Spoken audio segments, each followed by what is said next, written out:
आदाब, नमस्कार, सत श्री अकाल, अस्सलाम वालेकुम। मैं हूं अल्ताफ रजा। आप देख रहे हैं बिजनौर स्पीड न्यूज। बताते चले, नजीबाबाद शहर अमन व अमान तहजीब का शहर है।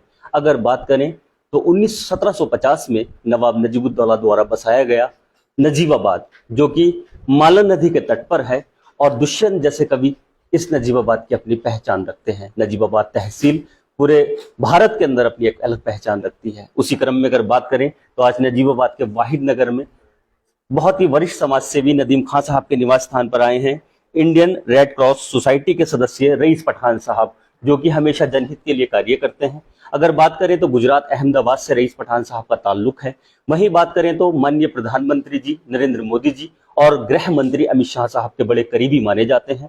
आज हमारे साथ हैं रईस पठान साहब। सबसे पहले हम बिजनौर स्पीड न्यूज और नजीबाबाद की अदबो अदब जमीन पर उनका इस्तकबाल करते हैं। पठान साहब, सबसे पहले आपका इस्तकबाल है। बहुत बहुत शुक्रिया आपका, जो हम यहाँ आए और आपने हमारा इस्तकबाल किया, उसके लिए हम शुक्रगुजार हैं। और यहाँ हम इससे पहले भी आ चुके हैं। ये हमारे नदीम साहब जो है हमारे दोस्त हैं और निजी तौर पर हम इनसे मिलने के लिए पहले भी आए थे और निजी तौर पर अब भी मिलने आए हैं। और कुछ समस्याएं इन्होंने जो यहाँ के बारे में बताई हैं, उन समस्याओं के बारे में हम जो सबसे पहली बात जो है वो ये इन्होंने समीपुर के बारे में बताया है कि यहाँ पर कॉमर्स सेंटर की एक बड़ी कमी है। और ये कॉमर्स सेंटर अगर यहाँ पर किसी भी हालत में बनता है और सरकार मदद करती है तो उसमें एक दो फायदे होंगे। एक तो सबसे पहले जो है ना, कोटद्वार यहाँ से नज़दीक है जो कि उत्तराखंड में आता है, और ये जो नजीबाबाद जो है वो यहाँ पर समीपुर से नज़दीक जो है ये उत्तर प्रदेश आता है। तो दोनों स्टेटों को बहुत बड़ा फायदा होने वाला है। और यहाँ पर समस्या जो है ना, ये अगर बड़ी है तो ये होती है। ये समस्याओं को पता नहीं अब तक क्यों हल नहीं किया गया, क्योंकि ये हमारी लाइफ लाइन होती है और लाइफ लाइन को जोड़ने के लिए ज़रूरी होता है हॉस्पिटल, और हॉस्पिटल के अंदर ट्रॉमा सेंटर का होना बहुत ज़रूरी है। तो अब तक क्यों नहीं हुआ, क्या कारण रहा है, इसके बारे में हमने अभी नदीम साहब ने हमसे चर्चा की है। उसके बारे में हम पूरी पूरी कोशिश करेंगे, क्योंकि मैं इंडियन रेड क्रॉस सोसाइटी से भी जुड़ा हुआ हूँ, उनसे भी इस बारे में मदद लूँगा। और ये ज़रूरी है, यहाँ पर मेरी पूरी पूरी पूरी कोशिश रहेगी कि यहाँ पर जो है वो ट्रॉमा सेंटर का निर्माण हो और यहाँ के लोगों को उसका भरपूर लाभ हो। और भी समस्याएं हैं यहाँ पर काफ़ी कुछ, तो उसके बारे में काफ़ी चर्चा हुई है नदीम साहब से। और नदीम यहाँ पर वरिष्ठ एक नेता हैं और लोगों के बीच में रहते हैं, लोगों की समस्याओं को समझते हैं और उनकी समस्याओं को हल कराने की पूरी तरह से कोशिश करते हैं। मैं पिछली बार भी आया था, इन्होंने कुछ समस्याएं बताई थी हमें, जिसके बारे में हमने कोशिश करी थी और कुछ समस्याएं दूर भी हुई थी और शायद कुछ रह भी गई हैं। तो अब मैं आया हूँ, अब इन्होंने कुछ हमें समस्याएं यहाँ की नजीबाबाद की बताई हैं, तो उन समस्याओं के बारे में हम चर्चा करेंगे आगे और कोशिश करेंगे कि सरकार तक ये बात पहुंचाएं और सरकार इसके ऊपर ध्यान दे और सरकार जो है इसके लिए कोई अच्छा कदम उठाए। और इस बारे में एक बार हम नहीं, कई बार यहाँ आएंगे और हम कोशिश करेंगे कि ये ट्रॉमा सेंटर का यहाँ पर निर्माण हो जाए और अच्छी तरह से लोगों को जो लाभ पहुँचना है वो लाभ पहुँचे। देखिए, जैसे अभी पठान साहब ने कहा कि ट्रॉमा सेंटर अगर बन जाता है, समीपुर जो नजीबाबाद के करीबी ही है, यहाँ पर तहसील नजीबाबाद में ही समीपुर आता है, उसका एक सरकारी अस्पताल है जो अपनी बदहाली पर रो रहा है। अगर बात करें तो नजीबाबाद आज के आधुनिक युग में मूलभूत सुविधाओं से भी कहीं ना कहीं वंचित है। अगर किसी का बीमार ज्यादा बीमारी में लिप्त हो जाता है या उसको परेशानी का सामना करना पड़ता है तो दिल्ली या मेरठ के लिए या देहरादून के लिए जाना पड़ता है। हालांकि नजीबाबाद अपनी अलग पहचान रखता है। उसी क्रम में आज हमारे साथ पठान साहब हैं, जो कि केंद्र में एक अपनी अलग पहचान रखते हैं। और हम उनसे एक निवेदन भी करते हैं नजीबाबाद की आवाम की तरफ से कि नजीबाबाद के लिए कम से कम इतना तो हो कि जो उसका यहाँ मरीज हो उसका इलाज यही सारी सुविधाओं के साथ हो जाए। तो अगर आप इतना यहाँ पर कर देंगे तो शायद ये नजीबाबाद आपको हमेशा इतिहास के पन्नों में दर्ज कर देगा कि रईस पठान साहब ने इतना बढ़िया सराहनीय कार्य नजीबाबाद के लिए किया है। देखिए, जगह भी है, अस्पताल भी है, सिर्फ सुविधाओं की कमी है। क्या अभी देखिए, नड्डा जी आए हैं, अभी हेल्थ मिनिस्टर बन के आए हैं। हम इस बारे में नड्डा जी से भी बात करेंगे और हम अपने प्रयास पूरे करेंगे कि किसी भी तरह से यहाँ पर जो हेल्थ का प्रॉब्लम है वो सॉल्व हो। और यहाँ पर जो हॉस्पिटल की असुविधाएं हैं, जिसके लिए अभी आपने बताया कि मेरठ जाना पड़ता है या दिल्ली जाना पड़ता है, दिल्ली और मेरठ पहुँचने तक तो मरीज़ की हालत ही बहुत बुरी हो जाती है। और शायद हो सकता है, खुदा न खास्ता, ऐसे भी हादसे हुए होंगे कि वो लोग वहाँ तक पहुँच भी नहीं पाए और उनका इलाज नामुमकिन रहा। लेकिन हम कोशिश करेंगे और इस बारे में जो है वो हम सेंट्रल गवर्नमेंट से भी बात करेंगे और स्टेट गवर्नमेंट से भी बात करेंगे। और मैं कोशिश करूंगा पूरी तरह से कि नजीबाबाद के अंदर ये समस्या जो है, ये जो हॉस्पिटल की है, ये सॉल्व हो जाए किसी भी तरह से। देखिए, अगर नजीबाबाद की बात करें तो सही बात कह रहे हैं कि जब एम्बुलेंस के अंदर मरीज होता है तो शायद मेरठ तक पहुंचना भी उसके लिए भारी हो जाता है। आखिरी लम्हों में उसकी जिंदगी और मौत के बीच वो जब रहता है तो कहीं ना कहीं ज्यादातर हादसे इस तरह के होते हैं कि वो रास्ते में ही अलविदा कह देते हैं, सिर्फ और सिर्फ अभाव से, इलाज की कमी से और उस आधुनिक जो टेक्नोलॉजी है जिसकी वजह से दिल्ली, मेरठ और देहरादून जाना पड़ता है, उससे बचा जा सकता है अगर नजीबाबाद के अंदर भी एक अच्छा चिकित्सा के क्षेत्र में सही कार्य हो जाए तो। लेकिन पठान साहब, सबसे पहले तो ये कहेंगे कि नजीबाबाद की आवाम से क्या कहेंगे? आपका दूसरी बार आना हुआ है, क्योंकि पहले भी कई साल पहले आप आए थे यहाँ नजीबाबाद में, और इत्तेफाक नदीम भाई क्योंकि जो समाज सेवा में लगे रहते हैं और हमेशा समाज के हित की बात करते हैं। नदीम भाई, पठान साहब मेरे यहाँ दूसरी बार आए हैं। बिल्कुल दूसरी बार आए हैं और हमारे बहुत करीबी दोस्त हैं और एक लंबे अरसे से हमने इनसे हमेशा एक ही निवेदन किया है कि नजीबाबाद के लिए कुछ अच्छा हो जाए।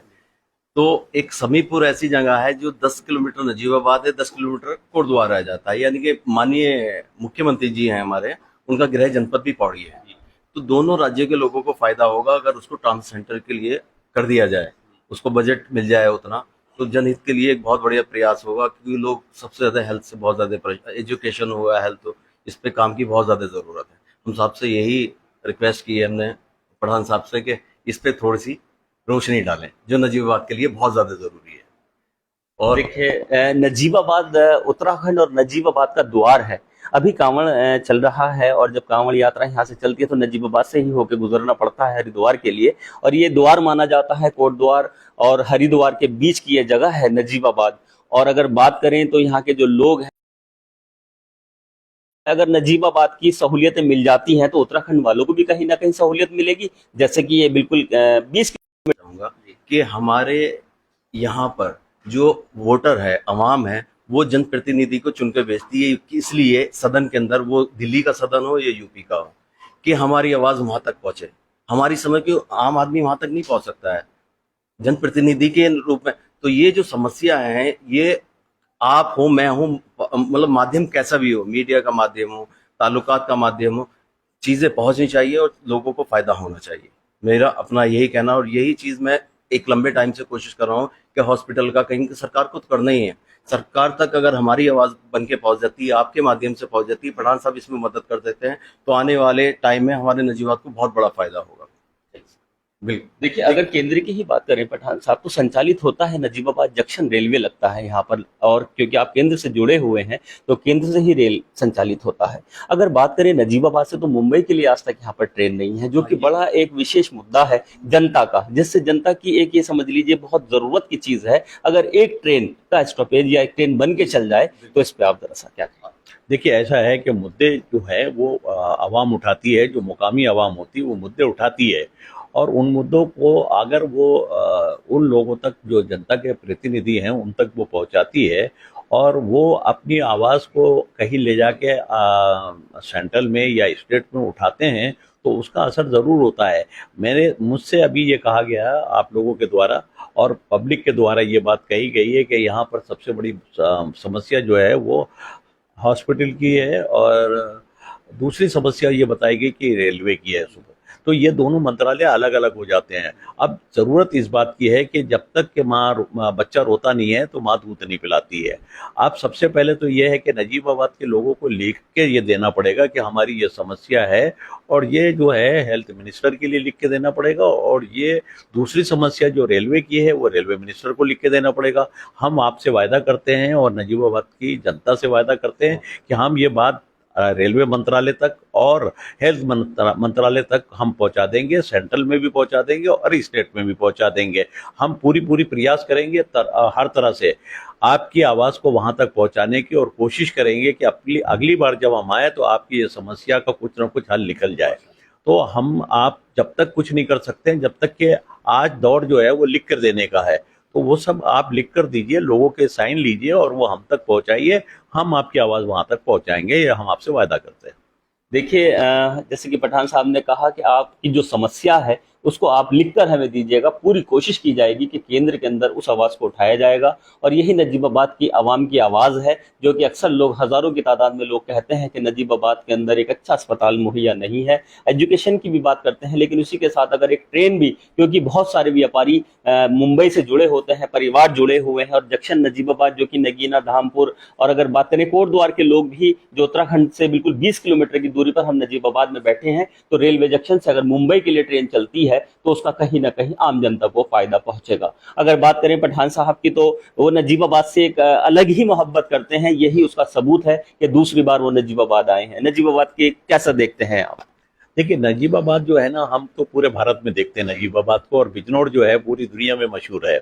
अब बिजनौर के लोग, और या खासतौर क्योंकि नजीबाबाद तो बिजनौर से ही जुड़ा हुआ है, और बिजनौर का ही एक ज़िला है जो यहाँ से लोगों को पूरी दुनिया के अंदर अच्छी खिदमत मुहैया कराता है, और पूरी तरह से ये मेहनती लोग हैं, और पूरी दुनिया के अंदर ये जो है अपनी मेहनत, अपने ये जो इनकी बेकरी है, ये पूरी बेकरी से पूरी दुनिया वाकिफ़ है।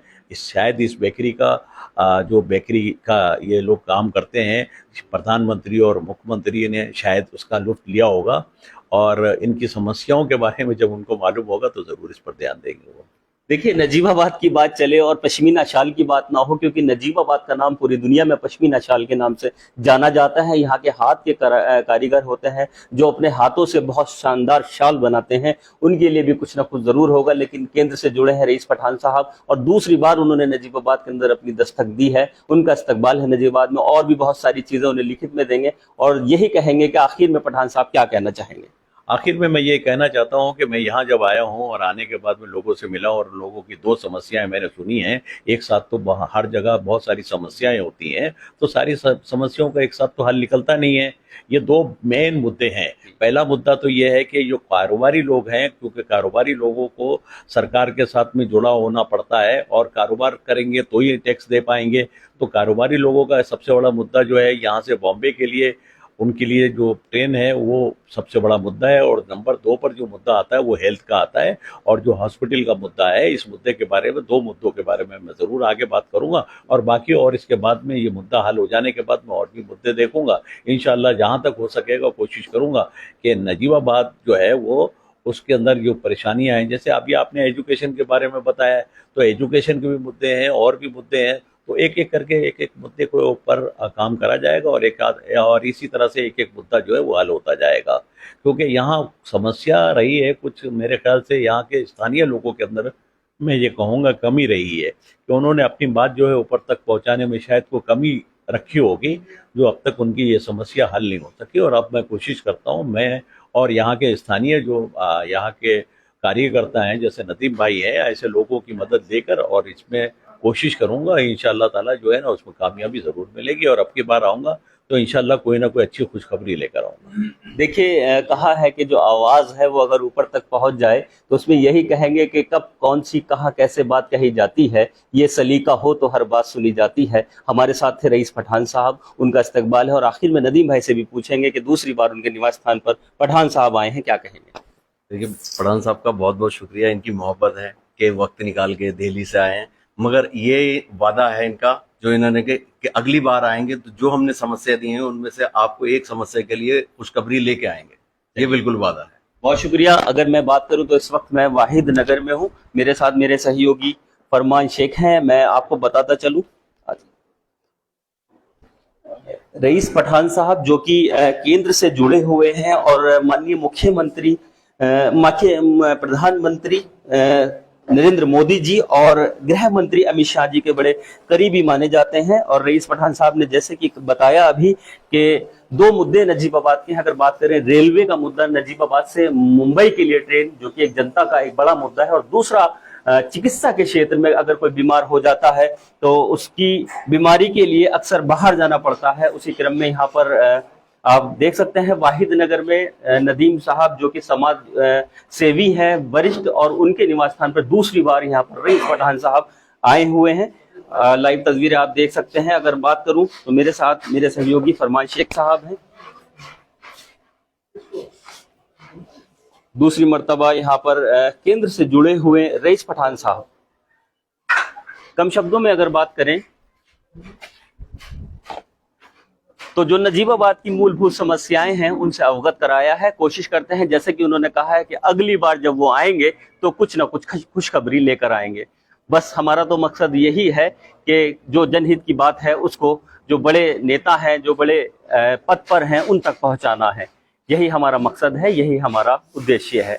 जुड़े रहिए, देखते रहिए हमारे साथ बिजनौर स्पीड न्यूज से। मेरे साथ मेरे सहयोगी फरमान शेख। जय हिंद, जय भारत। क्या आप भी इलेक्ट्रिक स्कूटर लेने का सोच रहे हैं? तो राज ऑटोमोबाइल्स नजीबाबाद आपके लिए लाए हैं एकदम धमाकेदार ऑफर। केवल 39,500 में 1 साल की वारंटी के साथ, जो एक चार्जिंग में 60 किलोमीटर चलती है। बुकिंग ऑफर 25 जुलाई से 25 अगस्त तक रहेगा। डिलीवरी 4 सितंबर से शुरू हो जाएगी, जो कि दिवाली तक रहेगी। ये ऑफर केवल 100 स्कूटर की बुकिंग पर होगा। अगर आपको भी कम दाम में मजबूत स्कूटर चाहिए तो आज ही बुकिंग करें। कॉल करें 7078820007। बिजनौर स्पीड न्यूज को सब्सक्राइब करें। सबसे तेज, सबसे पहले अपने आसपास के क्षेत्र की खबर देखने के लिए बेल आइकन को क्लिक करें।